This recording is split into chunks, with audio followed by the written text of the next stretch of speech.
Welcome to First Take. Shay Cornett here with you. Stephen A. is right there. We got Cam Newton in the house, as well as Dan Orlovsky on a very good post-Thanksgiving Monday. Bears in first place in the NFC. First thing out your mouth. All right. Well, what do you think I was going to do here? There we go, Bears. There we go, yeah. But let's go to the AFC first. We'll talk about that all later on. The AFC yesterday, a little bit perplexing, I think is the word I'll use. Bills beat the Steelers 26-7 in Pittsburgh in what was a very disappointing outing for the Steelers defense and Aaron Rodgers. Buffalo rushed for 249 yards. Aaron Rodgers struggled, wearing a cast on that broken left wrist. Just didn't look right. And the Steelers have now dropped 5 of 7 since starting the season 4-1. Steelers fans were not happy, chanting "Fire Tomlin" during the loss. And so here is Coach Tomlin's reaction post-game. What goes through your mind when the crowd chanting to fire you in your home stadium? Man, I share their frustration tonight, man. We didn't do enough. And that's just the reality of it. The solutions to turn this thing around exist in your building? Certainly. What gives you the confidence that they do? Keep watching. Keep watching. There is still hope for the Steelers. They are tied for the top of the AFC North with the Ravens right now, but let's focus more on the head coach here. How do we view Mike Tomlin today, Stephen A.? That it's time. It's over. I know that's a bit shocking for most people to hear, especially coming from me, a Steelers fan who loves me some Mike Tomlin. I've loved and admired him for years. I'm in no way trying to imply that this man is not a head coach, he's not a quality head coach, he's not a Hall of Fame head coach. I'm not trying to imply that at all. I'm quite sure that the minute he's gone from Pittsburgh, there'll be at least 20 teams that'll want him, and deservedly so. This is about Pittsburgh, and that's what we have to understand here. And before I go any further, I will ask the producers to put Orlovsky and Cam up on the screen so I can see them both when I ask this one question, albeit rhetorically.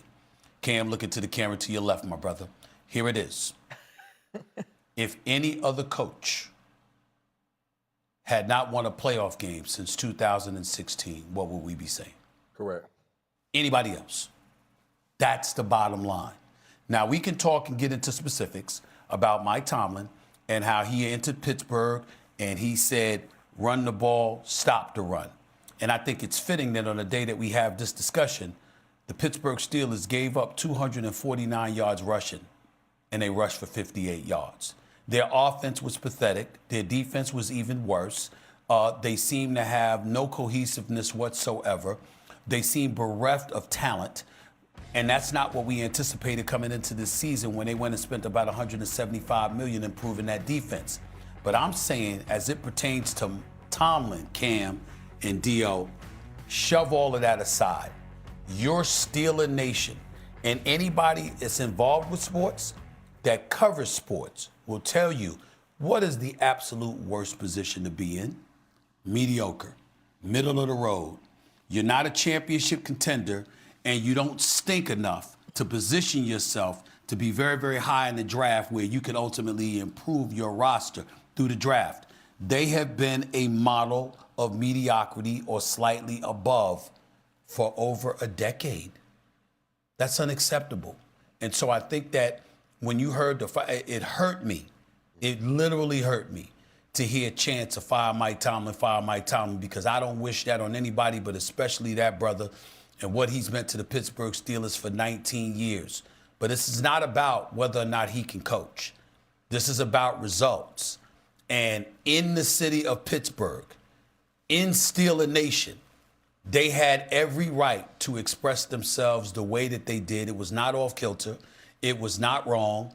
It was none of those things, because what they're saying is that we haven't won a playoff game in 10 years. We don't even know if we're going to make the playoffs this go round. And looking at this team, even if we did make the playoffs, it'll be officially, 10 years from 2016 to 2026 that we've won a playoff game. And to be rhetorical, I'll end by asking the same question I just asked 2 minutes ago. If any coach in any sport goes 10 years without winning a playoff game, what are you going to say? There's nothing you can say in their defense. Not even Mike Tomlin can speak in his own defense for 10 years without a playoff win. Yeah, I mean, you're 100% correct, Stephen A. And I attack it through this angle. 10 years or not, the rollout of what your offseason acquisitions was to do did not pan out. It was a mismanagement of offseason moves that everybody has to be held accountable, especially when you know the person that you got rid of is shining somewhere else. That person, George Pickens. What's the biggest issue that I've been saying amongst others this whole year? The Pittsburgh Steelers do not have any skillful talent on the receiving position, running back position that really plays to Aaron Rodgers' strength.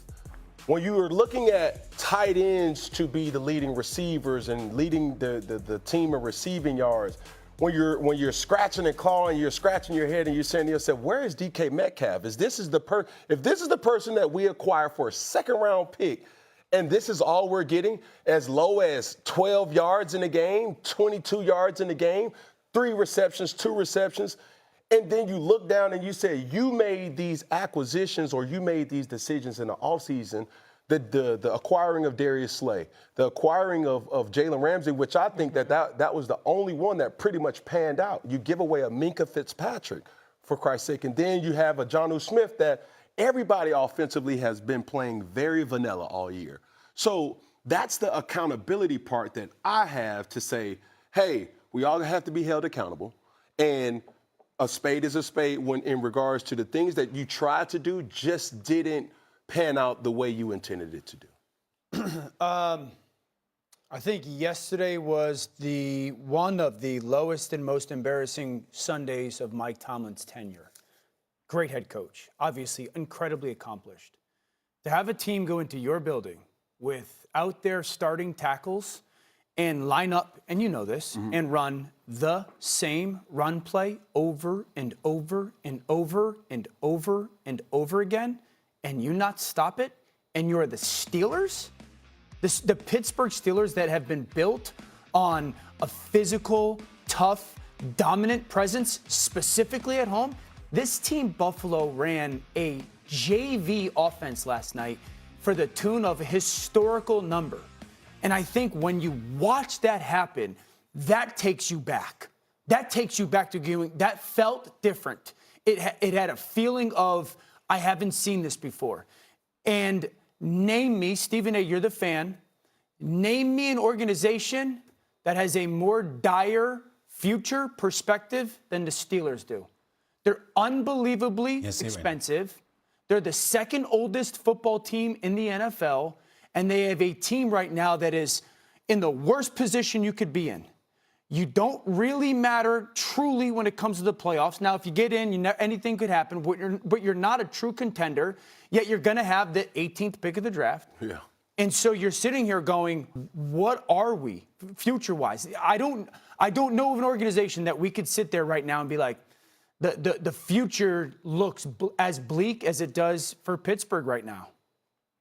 I will say this to your point. TJ Watt mentioned that after the game, said, I've never seen a team run the same play over and over.